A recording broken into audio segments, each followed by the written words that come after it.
Hello and thank you for downloading this latest edition of the onFARM podcast. We're releasing this episode on Monday the 7th of September, which marks the first Monday of Scottish Food and Drink Fortnight 2020. Because of that, this whole episode is a wide-ranging chat with Chief Executive of Scotland Food and Drink, who run the fortnight, James Withers. A quick reminder before we get started though, we really do rely on you to tell people about onFARM, so we'd love your help. We're on Twitter, Facebook and Instagram, so just do a little search and you can find us. On Twitter, we're at on_farm UK, so please do share links to other episodes from there. Right, let's go. Here's James Withers. Welcome, James. Thank you very much for joining us. Pleasure, Anna. How are you? Okay? I'm very well, thank you. Very well indeed. Good. Could you maybe just start by telling us a little bit about Scottish Food and Drink Fortnight and what it is and what it looks to achieve? Yeah, so the fortnight goes back quite a long way. Not quite as far back as our professional relationship has gone, Anna, but it goes back to about 2009.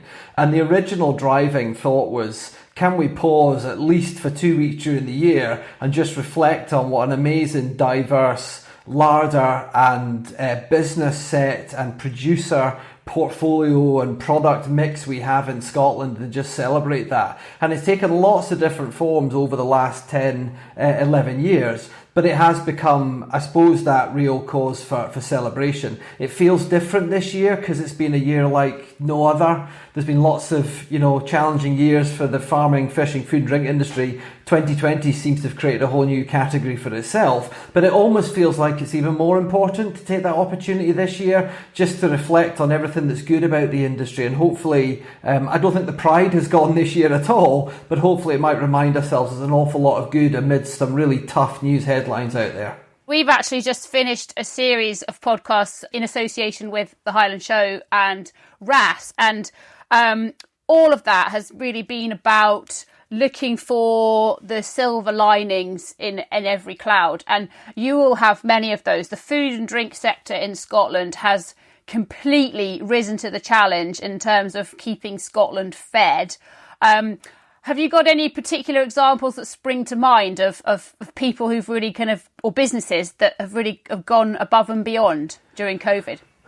So I suppose a crisis is always a good test for any industry and any business, and I feel unbelievably proud of how the industry stepped up. I mean, despite real disruption out there and lockdown and people who work in business wondering, can I go to work? Should I go to work? How do I get to work if I'm using public transport? The reality was, other than a brief panic around toilet rolls and pasta, which had nothing to do with Scotland's food and drink producers, actually we've had food on the shelves. Fridges and freezers have been stocked. So at that basic level, keeping Scotland fed and watered, what an amazing job done. But I think it probably is those little things that sit beneath that. So it's been watching some companies that have helped stock food boxes for people who are vulnerable and who are shielding. It's looking at porridge bar makers who have been dropping off supplies to the local NHS facility or hospital to give the workers at least a little bit of culinary joy amidst an incredibly stressful period of work. And I think it's these little examples of businesses that have really bonded even more so with the community that they're in and helped just lighten the mood sometimes, provide a bit of relief, or just do the core basics of getting food and drink to people when the normal distribution fell apart or got really disrupted. So that's been pretty amazing. I remember a debate right at the start about who are key workers in Scotland. Well, hopefully no one in the country would doubt that the people that are farming our land and fishing our seas and producing and processing those products are absolutely key workers, and I think they've shown that over the last 5 or 6 months. And presumably some of these amazing local stories are the reason behind the theme for this year's fortnight, which is, I've been seeing on social media, is local heroes. So was that inspired by everything that's happened as a result of COVID, do you think? Yeah, so local legends is what we've we've put alongside, and that is, I suppose, exactly that. I think, I live on a street where I can see rainbow pictures in the windows. I've got notes on windows saying thanks to the postman and the bin men, and I think everyone has reflected on the people that are in their community that are doing things to just make communities tick, particularly at times of disruption or times of worry and stress. And I think food and drink producers have been absolutely in that game, and we've seen, I think, over the last probably 10 to 20 years, certainly the times you and I have worked together, we've seen definitely this growth of a local food culture and and that desire to think about buying from the people that produce in your area. And I think that's taken another step up during coronavirus. And I think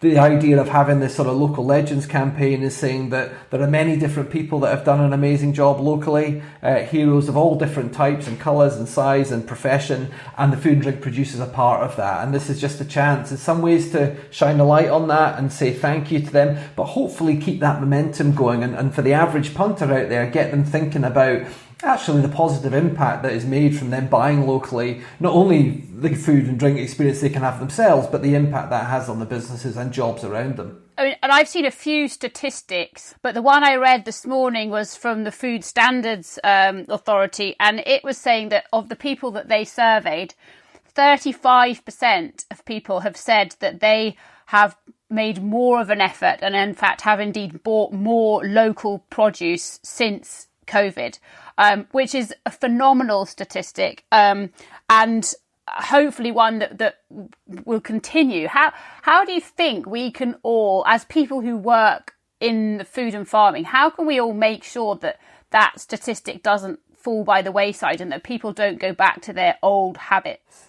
Yeah, I mean, I suppose that stat is good, and what's worth recognising that it starts from a much higher base than would have been maybe 10, 20 years ago. So an extra, more than a third of people wanted to buy even more, starts from a point, and we've done loads of consumer research with 70% of people in Scotland want to make sure that they have local food available to them when they go into the local shop or their local restaurant or the local pub. And I think it is part about, in some ways, the fortnight is about 2 weeks of a real celebration. I think Scotland's getting mature enough that the fortnight should be actually 52 weeks of the year where we think about buying Scottish and think about enjoying the food and drink that's produced on our doorstep. And the magic within the fortnight has come, and I've seen some already flying about on Twitter just in the last 48 hours of people gearing up for the 2 weeks that we're in the midst of, and that has been Eland Donnan Castle. I saw a tweet. They've opened a new restaurant and made it a real showcase of Scottish products. We've got lots of the supermarkets doing different things. In years gone past, CalMac have really embraced it. So we've got probably less people and tourists visiting out into the islands just now than normal, but it's those little parts of everyday life that can think about embedding that Scottish food and drink story into what they do. And a lot of what has happened previously in the fortnight is a lot of businesses have done that, but it's stuck. So to your point, how do we make sure that sticks? The fortnight provides a bit of that sticking point to do something new that they see the benefits of over a 2 week period and think, why on earth would we think about not doing this the rest of the year round and the other 50 weeks of the year? And I think that's one of the real values for me that Scottish Food and Drink Fortnight can have. Scotland Food and Drink, as an organisation which supports food and drink businesses across the country, I noticed that quite early on in lockdown, you launched a new local directory. Was that in the planning before COVID, or did COVID accelerate the need for this to facilitate people who were already hungry for those local connections? So COVID accelerated it massively. And it's really interesting what you can achieve in a crisis when the pressure's on, because if you talked about a big, build a national platform for every single business that is supplying direct, so there's one single gateway for customers who are looking for people in their area that they want to buy local food from, your average consultant would say, oh, well, that's maybe 6 months to a year. So this direction we did got built in about 7 days. And it happened as a response to there are now, I think, about 350 businesses on there covering, craft beer and spirits to fruit and veg and red meat and seafood, bakery products, the whole gamut that Scotland represents. But those businesses, many of them became e-commerce businesses overnight. So they sold into independent shops that closed. They sold into bars and into restaurants and into hotel groups, and suddenly that conduit from getting their product from the place they produced it to the customer disappeared, and they had to go direct. So crisis can be the mother of innovation, and that's absolutely what's happened. But again, to your point about, so how does some of this stuff that's been positive in coronavirus, and it's really difficult to use that word positive in the context of what's happened, but actually there have been some developments that will live on. And I think the next step is thinking about this big transformation into e-commerce. The whole country's made a big step forward on that in terms of online shopping. We've made a massive leap towards being a cashless society as well. I don't carry cash much anymore. I use my phone or my card, and businesses have to adapt to that. They've adapted to that during coronavirus, so how do we keep maintaining that? And the number of visits we've had from people coming to that directory, and then going on to the businesses that are in there has been phenomenal. So I'm hoping we can keep the pace up on all of that as well. You and I have probably had this conversation many times over the years that, decades ago, people had a connection to the countryside. They would say, oh, my granddad used to work on a farm, or my auntie, she used to rogue the fields in her summer holidays or whatever.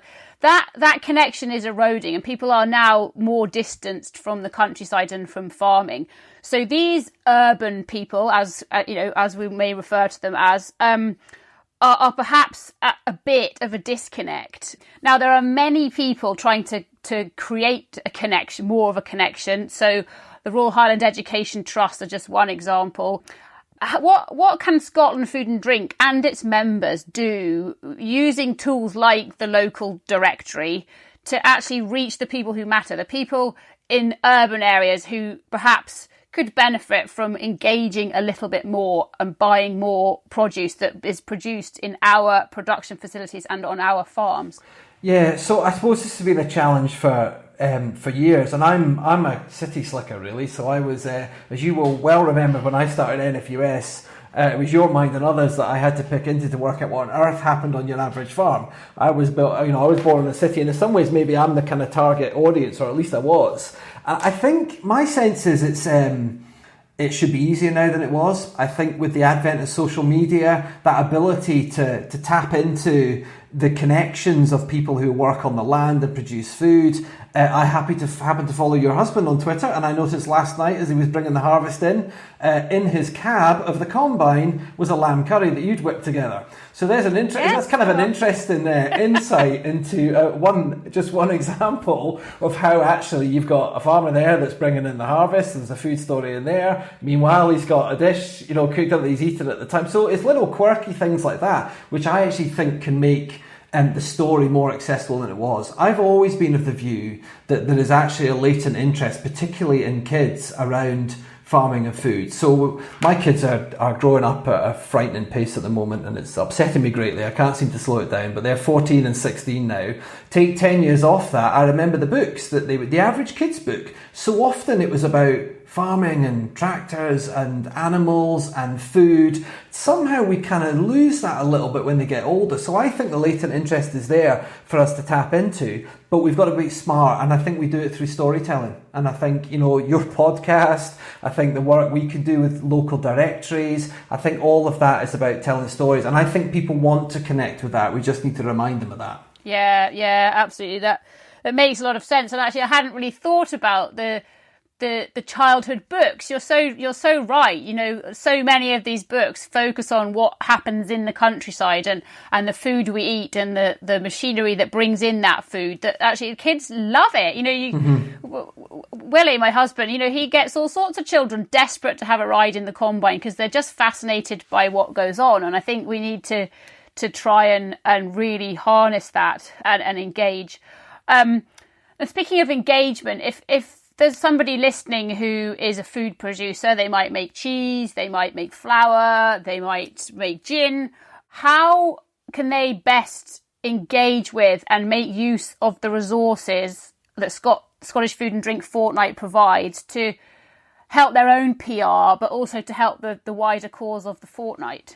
So there's a whole heap of toolkits and things that can be downloaded at the Scottish. If you just type Scottish Food and Drink Fortnight into Google, it will pop up. I would encourage any producer that's out there that is either doing online or click and collect or direct delivery to make sure they're on the supportlocal.scot directory. And again, that's a dead easy form. Fill it in, and then hopefully the traffic that's coming in can be directed towards them. And I think it's really just trying to create some noise in and around the fortnight, so we can do that on social media, whether it's Twitter or Facebook or Instagram, or this whole other generation of social media I've yet to get my head around, which sounds like Snapchat and other things that my kids talk to me about. So it's if you're doing something or you've got a story to tell, and it can just be a wee snippet of a new product or a variation of what you're doing or a recipe example, you can use that hashtag ScotFood for 20 for this year, and just start building up some of that noise. And I think the hope will be that will drive more interaction for those producers